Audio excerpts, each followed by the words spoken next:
আসসালামু আলাইকুম ভিউয়ার্স, স্বাগত জানাচ্ছি। আজকে আমি আপনাদের সাথে শেয়ার করব ফেসবুকে সফল হওয়ার 5টি টিপস। যে 5টি টিপসের মাধ্যমে আপনি আপনার ভিডিওগুলোতে রিচ এঙ্গেজমেন্ট বাড়াতে পারবেন, খুব সহজে আপনার পেজের ফলোয়ার এঙ্গেজ করতে পারবেন, খুব সহজে আপনার পেজটাকে বড় করতে পারবেন। মোটামুটি 5টি আমি বিষয় আজকে আপনাদের সাথে আলোচনা করব। কোনো সময় নষ্ট না করে ভিডিও এখনই শুরু করে দিব। তার আগে একটা কথা, সেটা হচ্ছে যে বিষয়গুলো আমার কাছ থেকে শুনবেন সেগুলোকে রেগুলার ট্রাই করবেন। 2-1 দিন ট্রাই করে ছেড়ে দিবেন না, তাহলে কিন্তু সফলতা কঠিন হয়ে যাবে।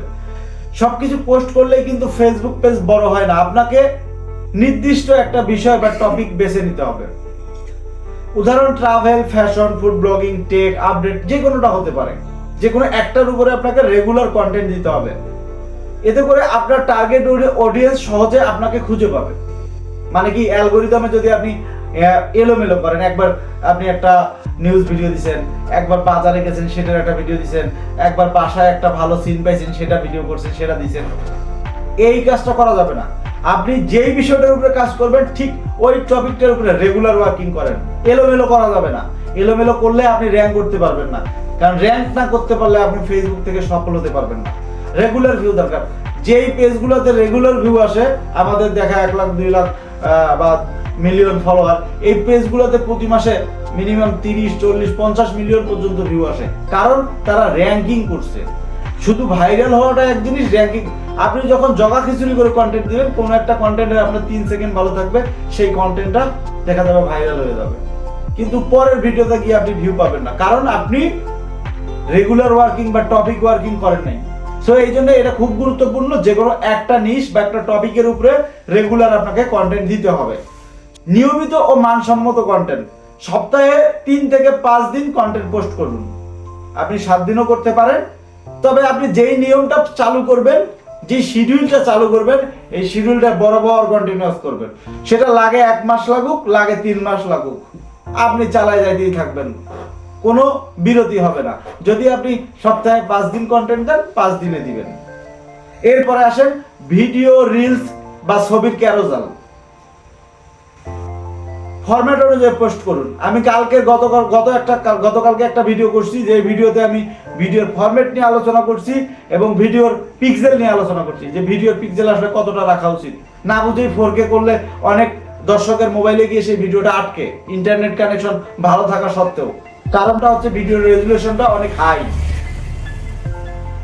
তো ওই ভিডিওটা আপনারা দেখতে পারেন, আমি আই বাটনে দিব, অথবা আপনারা চ্যানেল ভিজিট করে গতকালকের ভিডিওটা দেখে নিতে পারেন। কন্টেন্ট হতে হবে শিক্ষণীয়, বিনোদনমূলক বা সমস্যার সমাধানমূলক। যেমন আমার ভিডিওটা আপনারা যারা দেখতেছেন তারা নিশ্চয়ই কন্টেন্ট ক্রিয়েটর। তো তেমনি করে আপনি যে ভিডিওটা করতেছেন সেইটার একটা টপিকের লোক আছে, দেখার একটা মানুষ আছে। সো আপনাকে তাকেই ফোকাস করতে হবে। এবং প্রত্যেকটা কন্টেন্ট, আপনি যদি বিনোদন মানে ফান ভিডিও তৈরি করেন, তাহলে আপনাকে প্রতিদিন আপনার ভিডিওতে মিনিমাম ফান হলেও রাখতে হবে, কারণ দর্শক আপনাকে ওই ফানটার কারণেই পছন্দ করবে। এক্সাম্পল, আমরা যদি ফ্যামিলি এন্টারটেইনমেন্ট চ্যানেলটা দেখি, সেই ক্ষেত্রে কিন্তু আমরা ওইখানে একটা প্রধান ক্যারেক্টার আছে যাকে আমরা খুব পছন্দ করি, যার চেহারাটা দেখলে আমাদের মনের মধ্যে একটা হাসি অনুভূতি আসে। ঠিক সেই রকম বিষয়টা আশা করি বুঝাইতে পারছি। এরপরে ভিউজের জন্য কপি পেস্ট করা যাবে না ভাই, কখনো এই কাজটা করবেন না। যদি ভুল করে এই কাজটা করেন, আপনার যে পরিশ্রমটা আপনি করতেছেন, যে আশা স্বপ্নটা দেখতেছেন, এটা নষ্ট হয়ে যাবে। কারণ আপনার র্যাঙ্ক করতে অনেক বেশি কষ্ট হবে, অনেক জার্নি করতে হবে, তবুও হয়তো হবে না। এই জন্য নিজের মতো করে কন্টেন্ট বানান, অন্যদের কপি থেকে বিরত থাকেন। কপি পেস্ট বলতে কি, একজন একটা কন্টেন্ট বানাইছে, সেটা অলরেডি ট্রেন্ডিং, ভাইরাল। সো এইটা আপনি কপি করে ফেসবুকে হয়তো সাময়িক ভালো থাকবেন, কিন্তু আপনার জনপ্রিয়তাটা ধরে রাখা আপনার অনেক বেশি কষ্ট হবে। যাতে করে হবে কি, আপনি র্যাঙ্কিং এ এসেও একসময় ফেসবুক থেকে হারিয়ে যাবেন। এই কাজটা এই জন্য করবেন না। চেষ্টা করুন অর্গানিক কিছু করার, কপি পেস্ট থেকে বিরত হয়ে নিজের মেধাটাকে এক্সপেন্সিভ ভাবে তুলে ধরার মানুষের সামনে, যাতে করে নেক্সট টাইম আপনিই থাকেন, আপনাকে কপি করে অন্য কেউ কাজ করুক। আর যদি এই ক্ষেত্রে এরকম কন্টেন্ট নিয়ে আপনি কাজ করেন, দেখা যায় ক্যাটাগরি অনুযায়ী, নিশ অনুযায়ী আপনার ওটা কপির মধ্যে পড়ে গেছে, আপনাকে কপি করতেই হবে, তখন আপনি কপি করে সেটাকে মডিফাই করবেন, তার মতো না রেখে আপনি আরো নতুন কিছু সেখানে অ্যাড করার চেষ্টা করবেন। এরপরে আমরা তৃতীয় টিপসে আসি, ফলোয়ারদের সাথে কমেন্টে কথা বলা। আমরা যেটা করি, যে অনেক ব্যস্ততার পার্ট নেই, দেখা যায় 10টা 20টা কমেন্ট আসলে তাদের আমরা রিপ্লাই সেইভাবে দেই না, শর্ট করে একটা রিপ্লাই দিয়ে আমরা বিদায় নিয়ে নিই। কিন্তু না, এমন রিপ্লাই দেন যেন তার সাথে আপনার ইংগেজমেন্ট তৈরি হয়, একটা সম্পর্কের সৃষ্টি হয়, যাতে করে সে আপনার কন্টেন্ট তার সামনে গেলে সে দেখে, কারণ তার সাথে আপনার একটা আন্ডারস্ট্যান্ডিং এর মতো অনুভূতি এসে গেছে। তারপরে যখন এইভাবে তার সাথে আপনার কথা বলা বলি হবে, তখন কিন্তু আপনার পেজ তাকে ইনভাইটেশন পাঠাবে, টপ ফ্যানের ব্যাচ পাঠাবে, যেটার কারণে হবে কি সে আপনার আরো বেশি ভিউয়ার্স হয়ে যাবে। ওকে, এরপরে চলুন, আপনি দর্শককে কমেন্টে এটাও বলতে পারেন যে আপনার মতামত কি, আপনি পরবর্তীতে কি ভিডিও চান, ইত্যাদি বিষয়গুলো নিয়ে আপনারা আলোচনা করতে পারেন, যেটা কমেন্টের উপরে নির্ভর করবে, যেমন কমেন্ট তেমন আপনার রিপ্লাই হবে। তারপরে লাইভে এসে ছোটখাটো টপিক নিয়ে কথা বলার বিষয় থাকতে পারে, কারণ লাইভ করতে হবে আপনাকে সপ্তাহে একদিন হলো, কারণ লাইভটা হচ্ছে কি আপনার পেজের একটা ব্লাডের মতো, ব্লাড কানেকশনটাকে হাই রিটেনশনে নিয়ে দেওয়ার মতো আর কি। কারণ আপনি যেই দিন লাইভ করবেন সেই দিন আপনি পেজের অ্যানালিটিক্স দেখবেন, একটু ভিন্ন পরিবর্তন অনুভব করতে পারবেন, আপনার পেজটা যত ডাউনে থাকুক। তবে সেই জন্য যে আপনি প্রতিদিন লাইভ করলে এই বেনিফিটটা পাবেন এমনটা কিন্তু না, লাইভ সপ্তাহে একদিন হলেও করতে হবে। আর এঙ্গেজমেন্ট বাড়লে রিচ বাড়বে, আর এগুলো করলে, যেগুলো আমি বললাম এতক্ষণ, এগুলো আপনি যদি করেন, করলে আপনার এঙ্গেজমেন্ট বাড়বে, এঙ্গেজমেন্ট বাড়লে রিচ এমনিতেই বাড়বে। কারণ কি আপনার একজন দর্শক আপনার একটা ভিডিওতে লাইক দিল, সে তো অ্যাক্টিভ, তার আরো 10 জন 20 জন অ্যাক্টিভ ফ্রেন্ড আছে যারা তাকে ফলো করে, সো তাদের মাধ্যমে আপনার ভিডিওটা এইভাবে আস্তে আস্তে ছড়িয়ে যাবে। এই জন্য এঙ্গেজমেন্টটা খুব জরুরি, যত এঙ্গেজমেন্ট বাড়বে তত আপনার রিচ বাড়বে। আশা করি বুঝতে পেরেছেন। এরপরে চতুর্থ নাম্বার যে টিপসটা থাকবে সেটা হচ্ছে ফেসবুকের যে গ্রুপ এবং ক্রস প্রমোশন। এটা খুব গুরুত্বপূর্ণ ভূমিকা রাখে, কারণ এটা সবাই করতে পারে না, এটা করতে পারলে সহজে ওঠা যায়। অনেক বড় বড় কন্টেন্ট ক্রিয়েটর যাদেরকে আজকে আমরা দেখি, তারা এইটা ব্যবহার করেই উপরে উঠে গেছে, আমার নিজের চোখে দেখা। আপনার নিশ অনুযায়ী ফেসবুক গ্রুপে আপনি কন্টেন্ট শেয়ার করুন। আপনার নিশ মানে আপনি ধরেন, আমি ধরে নিলাম আপনি টেক ভিডিও বানান বা ফান ভিডিও বানান, আপনি যেটাই বানান, আপনি সেই রিলেটেড বা ইসলামিক ভিডিও বানান, আপনি সেই রিলেটেড গ্রুপগুলোতে আপনার পেজ দিয়ে জয়েন করবেন, এবং সেই রিলেটেড গ্রুপগুলোতে কি ধরনের পোস্টগুলোতে বেশি এঙ্গেজ আসছে, বেশি পোস্ট রিয়াকশন কমেন্ট আসছে, সেই ধরনের পোস্টগুলো আপনি ওই ধরনের গ্রুপগুলোতে সেই রকম টাইটেল দিয়ে শেয়ার করতে পারেন। আমি গতকালকের ভিডিওটাতে বলছি যে টাইটেল কিরকম হওয়া উচিত, আপনারা সেই ভিডিওটা দেখলে বুঝবেন টাইটেল আসলে কিরকম হওয়া উচিত, এবং টাইটেলে কি করলে আসলে ভিডিও, মূলত টাইটেল কিন্তু ভাইরাল করার ক্ষেত্রে আমি মনে করি 85% ভূমিকা রাখে।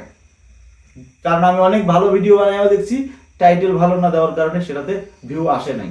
সো টাইটেল অনেক বড় ভূমিকা রাখে। সো টাইটেল নিয়ে যদি আপনি জানতে চান, অবশ্যই গতকালকের ভিডিওটা দেখবেন।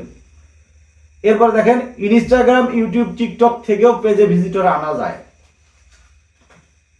আপনি যখন আপনার সেম ভিডিওটা আপনি টিকটককে অবহেলা করবেন, বাজে প্ল্যাটফর্ম অনুভব করে আপনি সেখানে ভিডিও দিবেন না, এটা কিন্তু বোকামি হবে। কারণ টিকটকে অনেক অডিয়েন্স এখন, বলতে পারেন আমি মনে করি যে ইউটিউব ফেসবুকের মতোই অডিয়েন্স এখন টিকটকেও থাকে সব সময়।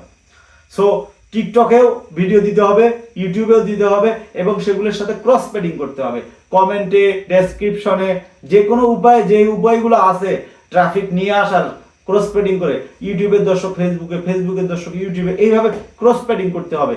আপনি এইভাবে কোলাবরেশনের মতো সিস্টেমটা ব্যবহার করে আপনি সব জায়গার দর্শককে যখন সব জায়গায় নিয়ে যাওয়া শুরু করবেন, তখন আপনার আস্তে আস্তে অডিয়েন্স রিটেনশন বাড়বে, এঙ্গেজমেন্ট বাড়বে, আর এঙ্গেজমেন্ট বাড়লে ওই যে রিচটা বেড়ে যাবে, সহজ কথা যেটা। এরপরে আসেন অন্য কন্টেন্ট ক্রিয়েটরের সাথে কোলাবরেশন করা। ধরেন আপনি কন্টেন্ট একটা বানাচ্ছেন, সেটা আপনার হচ্ছে নাটক তৈরি করতেছেন। সো নাটকের আপনার 2-1 জন অ্যাক্টর থাকতে পারে, যেই অ্যাক্টরটা আপনার মোটামুটি আপনার পেজের যেই ফলোয়ারগুলো আছে তাদের কাছে জনপ্রিয়তা পাচ্ছে। সো আরেকটা পেজে দেখা যায় যে আরেকজন নাটক অ্যাক্টর আছে, তার নাটকগুলো মানুষ পছন্দ করতেছে, তার রিচ বাড়তেছে। সো তার সাথে যখন আপনি কোলাবরেশন করে একটা ভিডিও করবেন, দেখবেন যে সেই ভিডিওটার কারণে তারও রিচ বাড়তেছে, আপনারও বাড়তেছে, যদিও এটা সবাই করতে পারে না বা সবাই করতে চায়ও না। এরপরে আসেন 5 নাম্বার যে টিপসটা, সেই টিপসটা নিয়ে আমরা আলোচনা করি, পেইড বুস্ট। শুরুতে অল্প বাজেটে 500 থেকে 1000 টাকা বুস্ট করা উচিত। কি জন্য বলেন তো? কারণ টার্গেট করুন আপনার লোকেশন, বয়স ও ইন্টারেস্ট অনুযায়ী। মানে আপনি এই যে এতক্ষণ যে কথাগুলো আমি বললাম, ধরেন আপনি ফান ভিডিও বানাচ্ছেন, আপনি ফান ভিডিওর ক্যাটাগরির কিছু ফলোয়ার নিয়ে নিতে পারেন, ফার্স্ট টাইমে আপনার ভিডিওকে ধাক্কানোর জন্য। কারণ আপনার দেখা যায় যে ফার্স্ট টাইমে আপনার অ্যাক্টিভ অডিয়েন্স নাই, আপনি যে ক্যাটাগরিতে কাজ করেন আপনার সেই ক্যাটাগরির কিছু অ্যাক্টিভ অডিয়েন্স আপনাকে জেনারেট করতে হবে। সো এইটা জেনারেট করার জন্য কোনো ফেক উপায় আপনাকে ফলো করা যাবে না।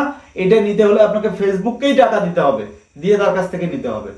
এই জন্য আপনাকে বুস্ট করতে হতে পারে। ফার্স্ট টাইমে আপনি হালকা কিছু বুস্ট করে কিছু ফলোয়ার নিয়ে আসতে পারেন, এতে অর্গানিক রিচের সাথে ব্র্যান্ড ভ্যালু আপনার বাড়বে। কারণ কি সামথিং ফলোয়ার সামথিং ভিউ না থাকলে মানুষ আসলে ভিডিওটা দেখতে চায় না, ভ্যালুয়েবল মনে করে না। কারণ আমরা অনেক সময় যারা আমরাই যেমন আছি যারা টেক ভিডিও দেখি, তারা কিন্তু সবসময় একটা ভিডিও প্লে করার পরে সেটার রিয়াকশন দেখি, কতগুলো ভিউ পাইছি এটা দেখি, তারপর কন্টিনিউ করি। কিন্তু বাস্তবতাটা কিন্তু এমন না। আমার যে চ্যানেলটা আছে, আমার চ্যানেলটাতে ভিউ খুবই কম, অল্প কয়েকটা ভিডিও দিছি, কিন্তু যে কয়েকটা ভিডিও দিছি ভাই, আমি মনে করি যদি কেউ এই ভিডিওগুলোকে বোঝার চেষ্টা করে তাদের অনেক ভালো উপকারে আসবে। কারণ কি ভিডিও তো আমরা অনেক দেখি, সেগুলোর উপরে আসলে স্টাডি করি না, স্ট্রাগল করি না, এইটাই আমাদের সমস্যা। তো এখানে ফেসবুক পেজ বড় করতে সময় লাগে, কিন্তু যদি আপনি ঠিক কৌশল ব্যবহার করে কাজ করেন তাহলে আপনি সফল হবেন, একটু আগে অথবা পরে, কোনো সন্দেহ নাই, এটা হবেন। আর নিয়মিত কন্টেন্ট দিন, জগা খিচুড়ি করবেন না। আপনার পেজ একটা, আপনি নানান কিছু সেই পেজের মধ্যে করবেন এমনটা করবেন না। এমনকি ছবি পোস্ট করার ক্ষেত্রেও এই সতর্কতাটা রাখুন, কারণ ক্যাটাগরিটা যেন কোনোভাবেই একটার থেকে আরেকটাতে এলোমেলো না হয়, যাতে করে আপনি র্যাঙ্ক করতে পারেন। কারণ আপনি তো সফল হওয়ার জন্যই কাজ করতেছেন, আপনার পেজটাকে বড় করার জন্যই কাজ করতেছেন। এখন আপনার পেজটা বড় করতে গেলে তো আপনাকে রেগুলার একটা জিনিসের উপরেই কাজ করতে হবে, যাতে একটা ভিডিও ভাইরাল হলে সবগুলাই ভাইরাল হয়। এই জিনিসটা আপনাকে ফোকাস করেই কাজ করতে হবে।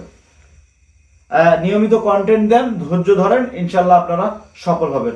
আজকের ভিডিওতে আমি অনেক কিছু বোঝানোর চেষ্টা করছি, আমার কোথায় ভুল ত্রুটি হয়েছে বা কোন জায়গাটার বিষয়ে আপনারা আবারও আমার কাছ থেকে জানতে চান, কমেন্ট করবেন। এবং আমার ভিডিওগুলো কেমন লাগে এটাও কমেন্টে জানাবেন। আর আমার এই চ্যানেলটা একদমই নতুন, সাবস্ক্রাইব করবেন যাতে আমি ইন্সপায়ার হই এই ধরনের ভিডিও আরও তৈরি করার জন্য। আর ভিডিওতে একটা লাইক দিবেন যাতে আরও মানুষের কাছে এঙ্গেজ করে, আরও মানুষ এই ভিডিওটা দেখে কিছু হলেও শিখতে পারে। ভালো থাকবেন, সুস্থ থাকবেন, আল্লাহ হাফেজ।